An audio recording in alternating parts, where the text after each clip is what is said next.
السلام عليكم ورحمة الله وبركاته. عاملين ايه يا حبايب قلبي؟ وحشتوني كتير. احب اعرفكم نفسي، انا بقى الست القوية المفترية اللي كل يوم الصبح بتخرج وتروح وتيجي وبتشوف ناس وفاتحة قناة كمان وشغالة، ويعني كل دوت ومش مكفيها. دي الكلمة اللي بتتقلي في وشي. يا بختك انت كل يوم بتخرجي وتشوفي ناس وتقابلي ناس وتكلمي ناس. طب يا ستي يا بختك انت اللي نايمة في وسط بيتك وعيالك ومتدفية، لكن انا نازلة الصبح في الهوا وفي السقعة عشان خاطر اكل عيش انا وعيالي. ربنا يقوي كل واحد على عيشته يا رب، وبلاش نبص لحد في عيشتها. انت مش عارفه ايه اللي ورايا ولا انا عارفه ايه اللي عندك. يعني انا لما بشوف حد شغال وتعبان او واحده ست شغاله وتعبانه بقول الله يقويها. هي مش نازله تشتغل يا جماعه غصب بمزاجها، هي نازله تشتغل عشان مثلا هي عايزه تحقق حاجه نفسها ربنا يوسع عليها عيشتها وعيشه ولادها. كلنا بنطمع في كده، مش انا لوحدي ولا انت لوحدك. يعني بلاش تبصي لواحده شغاله دي كل يوم بتلبس وبتخرج، هي دي شايله هم حاجه؟ اصل هي ما بتجيش مش جايبه فلبينيه ببيتها بتيجي تعمل ده كله. انا الفلبينيه اللي بغسل المواعين، انا الفلبينيه اللي بحط الهدوم في الغساله وانشرها واطبقها واحطها في الدولاب وارجع البس عيالي واغير هدوم عيالي واغير هدوم لابراهيم وانا الفلبينيه اللي بعمل الاكل، وبعد ما اخلص الاكل بروق المطبخ. ما عنديش فلبينيه وما عنديش غساله بالكهرباء عشان تغسلي. بالعكس انتي بقى بتبقى قاعده في البيت يا دوبك لو قمتي عملتي لقمه الفطار، وفين على العصر لما تبقي تفكري تعملي لقمه الغدا، وفين لما تخلصي لقمه الغدا وبعدين تقعدي قدام التلفزيون او التليفون براحتك. مش عيشة الست اللي شغالة دي يا جماعة. لما نشوف واحدة ست شغالة نقول لها الله يقويكي، لان هي بجد بتبقى محتاجة الكلمة دي. معلش طولت عليكم في الفيديو، بس كلمتين واحدة قابلتني على الصبح كده وقالتهم لي حرقت دمي. ربنا يصلح حال الناس كلها وحالنا. النهارده بقى زي ما قلت لكم انا الفلبينيه اللي تعمل ده كله، زي ما كل واحده في بيتها فلبينيه لبيتها، بس بتعمله بمزاجها وهي في عز رضاها والله العظيم. وربنا يا رب يدي كل واحد على قد نيته وضميره يا رب. وبلاش نبص فعلا لعيشة الناس، يعني بلاش تقولي انت شغالة وبتقبضي، بس شغالة وبقبض ايه؟ طب ما انتي انا ربنا رزقني مثلا بتلات قروش، انا ربنا يرزقني على قدهم، وانتي نفس النظام ربنا رزقك بالتلات قروش بتوعك على قدهم. فبلاش نبص لحد في عيشته بالله عليكم. طبعا الاستاذ ابراهيم كان عايز ياكل سمك وحبينا نغير جو بقى شويه، هناكل سمك فوق السطوح. بما اننا بقالنا كتير قوي ما طلعناش فوق السطوح من ساعه والد الله يرحمه، ما بقيناش نهتم بيه زي الاول بصراحه، والدنيا بهدلت قوي فوق جامد. يعني كان في حاجات كده، حاجات في الحاجات اللي احنا مسقفين بيها السطوح وقعت، والسطوح تقريبا اتبهدل بنسبه 100%. فانا بحاول يعني كل فتره كده اطلع اروق اكنس حاجه اعمل حاجه بس على قدي بصراحه، مش هطول عليكم يعني في الكلام واقول لكم انا مخليها زي الفل. انتوا هتشوفوا دلوقتي زي الفل عامل ازاي. بس جبت سمك بقى سوارديا، وواحده صاحبتي كده حبيبتي زيكم راحت قالت لي ايه يا سلام بقى لما تشوي السمك فوق السطوح كده على البتاع اللي اسمها راكيه دي، بجد طعمه جامد. وخصوصا بقى اللي انا بحب اعمل السمك في البيت، ما بحبش مش مقتنع ان انا اخشوه عند حد. انا مش عارفه هو غسل ولا ما غسلوش نضف ولا لا، فانا بحب اعمله في البيت بصراحه.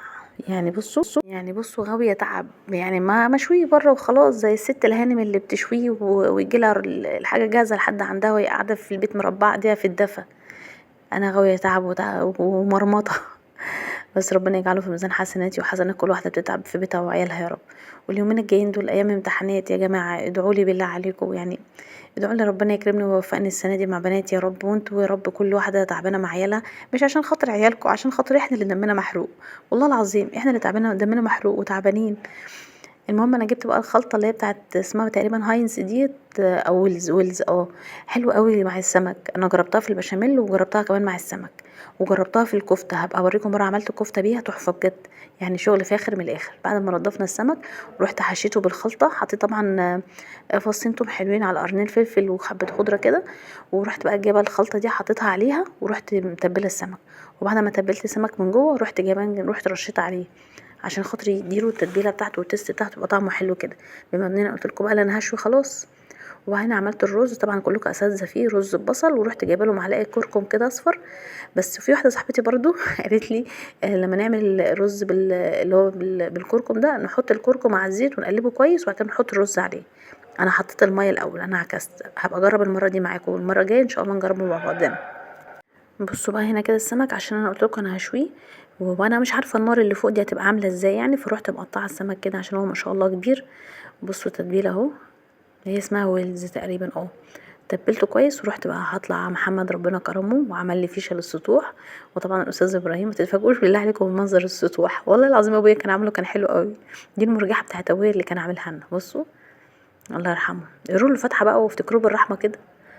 بصوا دوت كان عاملها بسلاسل حديد.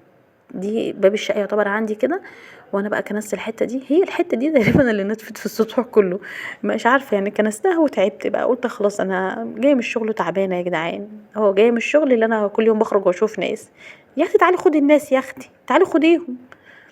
بصوا بقى ايه، رحت بقى ايه فرشت الحافظه عشان خاطر بقى ايه ماما كمان هتطلع وكانت واخواتي كانوا يطلعوا كده.